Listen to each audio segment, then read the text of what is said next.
बिस्मिल्लाहिर्रहमानिर्रहीम। अस्सलामु अलैकुम। A1 टीवी के साथ मैं हूँ परवशिया इकबाल। नजर डालते हैं हेडलाइंस पर।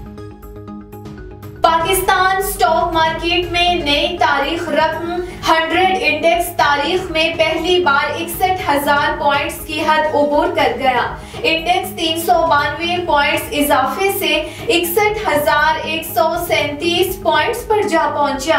सरमायाकारों का पाकिस्तानी मईशत पर एतमाद बहाल। लाहौर आज भी दुनिया के आलूदा तरीन शहरों की फहरिस्त में शामिल। मजमूई क्वालिटी इंडेक्स 385 तक जा पहुंचा। टाउन हॉल और अतराफ में फजाई आलूदगी की शरह 326 तक जा पहुंची। कोट लखपत में एयर क्वालिटी इंडेक्स 293 रहा। पंजाब के दीगर शहरों में भी फजाई आलूदगी की शरह में इजाफा। एवन फील्ड और अल अजीजिया रेफरेंस में सजा के खिलाफ अपीलों पर समाअत आज होगी। इस्लामाबाद हाई कोर्ट का डिवीजन बेंच 2 बजे नवाज शरीफ की अपीलों पर समाअत करेगा। कायद मुस्लिम लीग नून नवाज शरीफ कानूनी टीम के हमरा अदालत में पेश होंगे। फ्लैगशिप रेफरेंस में बरियत के खिलाफ अपील पर समाअत भी आज होगी।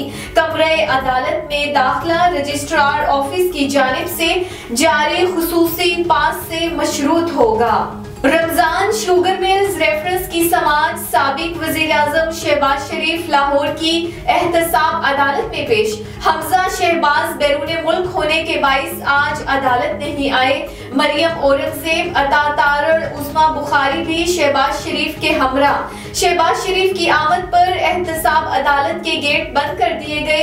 दाखिले की इजाजत न मिलने पर वकला और पुलिस एहलकारों में तल्ख कलामी। और तोशा खाना केस में चेयरमैन पीटीआई सरबराही से दस्तबरदार। बैरिस्टर अली जफर ने शेर अफजल मरवत के बयान की तायीद कर दी। बैरिस्टर अली जफर ने कहा कि जेल में चेयरमैन पीटीआई से मुलाकात में चंद फैसले हुए। चेयरमैन पीटीआई इलेक्शन लड़ेंगे या नहीं, फैसला आज होगा।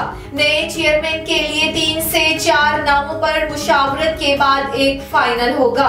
इंट्रा पार्टी इलेक्शन का फैसला हफ्ते या इतवार को मुमकिन है। शेर अफजल ने कहा कि नए चेयरमैन पीटीआई का फैसला हो चुका, ऐलान आज हो जाएगा। Chairman PTI intra party election में हिस्सा नहीं लेंगे। हेडलाइंस आपने जानी A1 टीवी के न्यूज स्टूडियो से। फिलवक्त इतना ही। मजीद खबरों और अपडेट से बाखबर रहने के लिए देखते रहिए A1 टीवी। A1 टीवी, सब पे नजर, अंदर की खबर।